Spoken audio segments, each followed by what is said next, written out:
Hey guys, this is Paul from Pine in the Ash Milling. Hey, I put on a video and I got a lot of people asking a few questions about. I made an oil, well, a cleaner. It took the oil off the blade because I was tired of having the ring around as following the blade. But a lot of people didn't get to see what I did. I took some 4-inch PVC.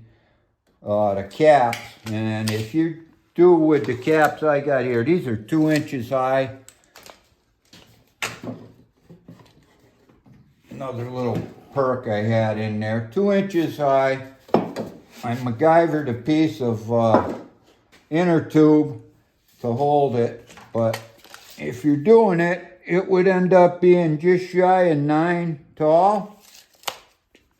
I took this one, just put a sponge on it, had a regular car sponge, traced around it with a magic marker, drilled a hole in here.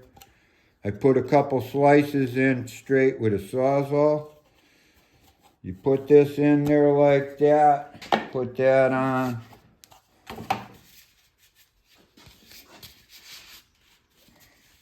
I used to clean the blades, and it was the 40-ounce jug. I just cut the top. It was like this, cut top, makes a little funnel on it. Put that inside, this over. After you do, we've done probably, I don't know, maybe the other day, 50 blades we sharpened. This gets a little soggy. I have a square block of wood. I just press on that. Stuff goes back in there because it isn't cheap. And I ended up buying this because out here the Wood Miser ended the Resharp. I really like the Resharp. This isn't bad. It takes a little while to get used to, but once you get used to it, it goes pretty quick. I also got a setter. I'll do a video on that in another time. But I'd much rather be cutting wood than sharpening blades. It does take time. This thing really smells up. That's why I'm doing it here in another room. But it does work good. I do have a couple other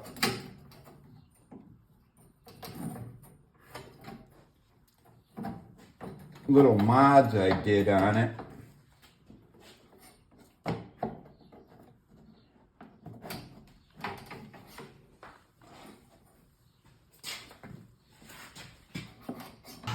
And this would be running with the oil on it. And this just fairly decent and just cleans it, keeps the mess in, lets it out.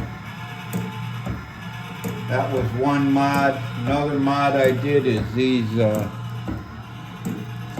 holders that it rides on. I bent some aluminum to put on there because they do dig in when you get doing quite a few blades.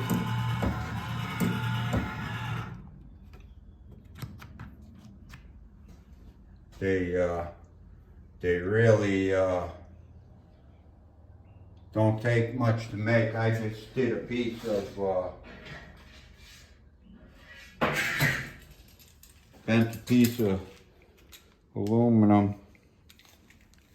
Just go like this. Like that. I made them 2.5 long. It's half, an inch and a quarter, inch and an eighth. Say inch and a quarter, so. Like this.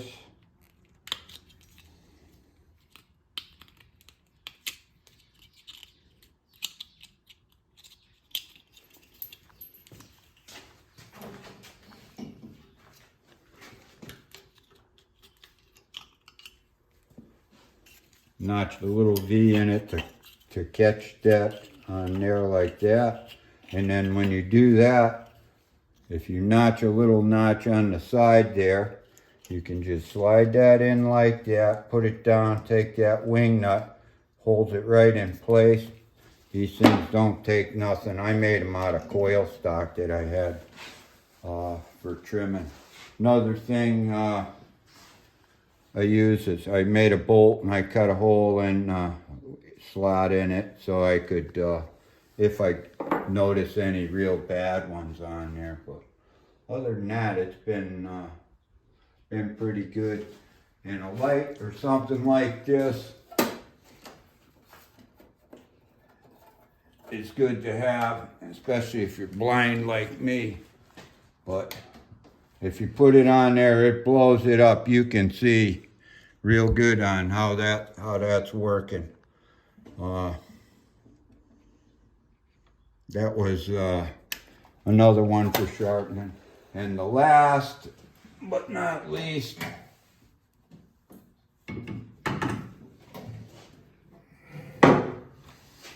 I hooked a fan, 4-inch fan inside an old dryer vent going outside. I put metal pipe on there, and this is 3-inch. I put a Fernco adapter on it, was 4 to 4, and I ended up having to build that out. But what I do is leave that top, it's kind of a tight fit, leave the top. You have to take this off in order to get the blade on.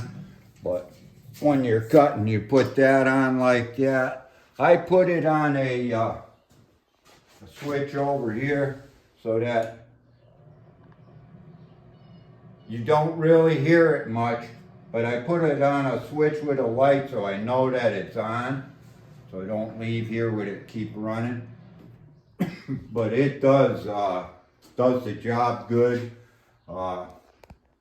It'll pull the fumes out. I don't think it pull the oil out of there, but it helps with the smell, because I'll tell you, it's like I said, I'd much rather be cutting and sharpening, but it's something I gotta do because there's not really anybody around here. For the amount of blades I do, it's probably well worth it.